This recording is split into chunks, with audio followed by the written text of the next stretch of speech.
So, you want to become a published author. Well, here's how it's done. You create a Flare project, you add all kinds of stuff to it, you develop your style sheet and skins until they're just the way you want them. You complete a bunch of options in your targets to tell Flare how you want the output to behave. Now, all that's left is to generate your output and get it into the hands of your users. How do you do that? In this video, we're going to give you a short answer and a long answer. Here's the short answer. In Flare, open the project ribbon, click the Build Primary drop-down field, and choose the target you want to generate. The Builds window opens at the bottom of Flare and shows the progress of the build. When it's all done, the status cell will say Finished, and you'll see dark green in the Build Progress and Compile Progress cells. Double-click the row and review the output to make sure it looks okay. If it does, go back to the Builds window pane, open the Build row, and choose Open Output folder. Copy the output folders and files and put them in a place where your end users can get to them. That's it. That's how simple it can be. But now we'll give you a longer answer because there are some other features that you might want to know about that will help you do even more and make things even easier for you. First of all, ask yourself if you want to manually copy the output files to the final location for your users, or if you want Flare to do it for you. If you want to do it yourself, just follow the steps we just showed you. Another option is to use a third-party tool like FileZilla to push the files up to a server. But if you want Flare to do it for you, then create a file called a publishing destination. This file can be used to make a copy of your output folders and files and put them wherever you want. That's it. There's really nothing mysterious at all about a publishing destination. There are a few cases where a publishing destination is necessary. First, you'll need a publishing destination if you want to use Elasticsearch in your HTML5 output. You can read about that in this online help topic. Also, a publishing destination must be used if you plan to publish clean XHTML output to Salesforce, ServiceNow, or Zendesk.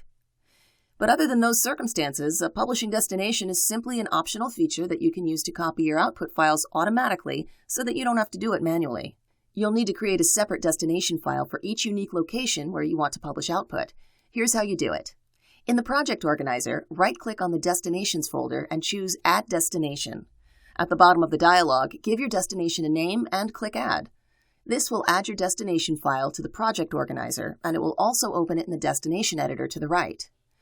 You've got multiple ways to copy the output files to the destination. These methods are found in the Type field at the top of the editor. Select File System if you want to move the files to another location on your computer or to another drive on a network. You might use this option if you just want other people in your company to access the output. This option is really easy. In the Directory field, just click the Browse button to select the location where the files should be moved. There are some other fields that you can also use if you choose this option, as well as some of the other destination type options. We're not going to go over them in this movie, but when you have the destination editor open, you can press F1 and read all about the available fields in this online help topic.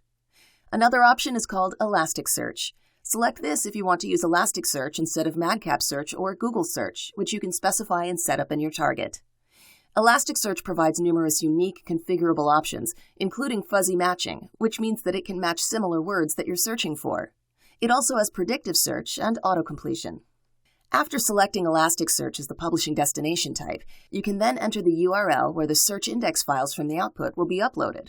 If you use the Elasticsearch option, you'll also need to use one of the other methods discussed in this video to create a second destination file. Let's call that file the primary destination. Then, in your target, you'll tie these two destination files together. We'll take a look at that in a moment. There are two other options called FTP and SFTP. Select one of these options if you want to move the files to a server where others, including those outside of your company, can access them. When you select either of these options, you're going to need to enter some additional server information. You may need to ask your network administrator what you should enter in these fields. If your network administrator doesn't give up information easily, try feeding him Skittles.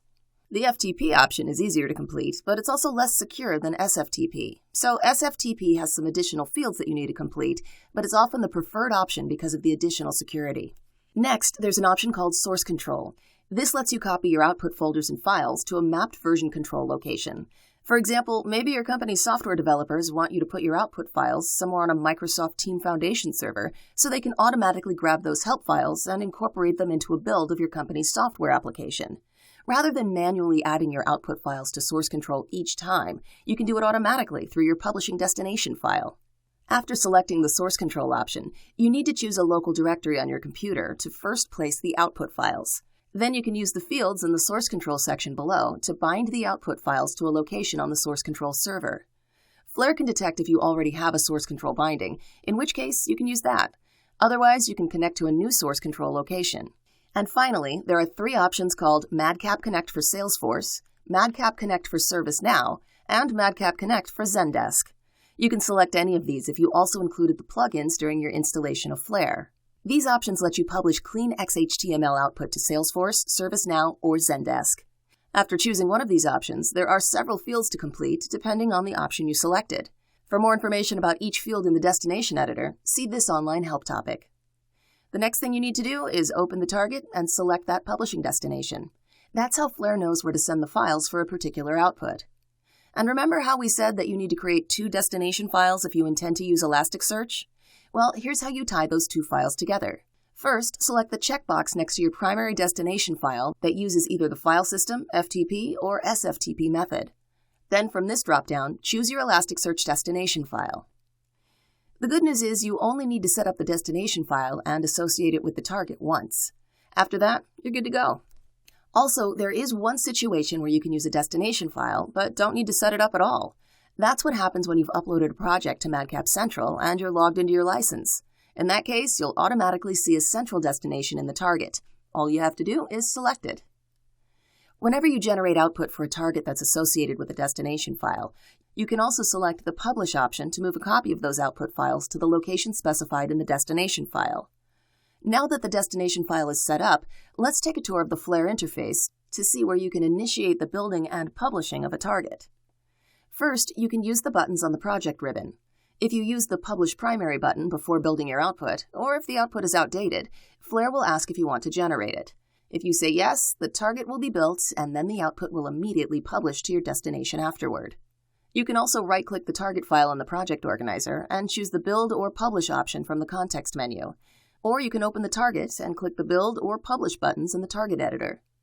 If you have more than one target to build or publish, there are a few ways to do it. First, you can add a batch target in the project organizer.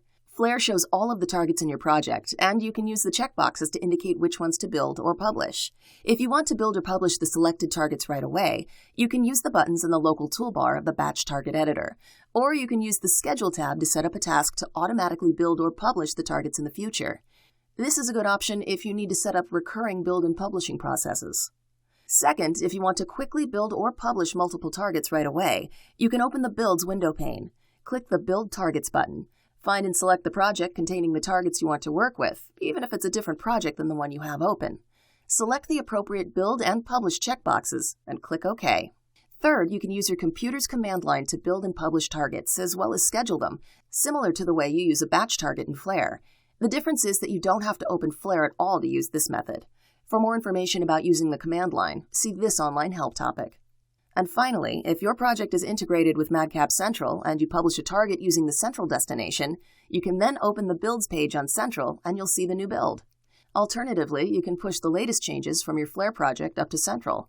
Then you can use the Builds page to generate any of your targets manually, or you can use a simple dialog to schedule recurring builds automatically. So if you generate a target directly from Flare using a central destination file, you'll see this Flare icon next to the build row.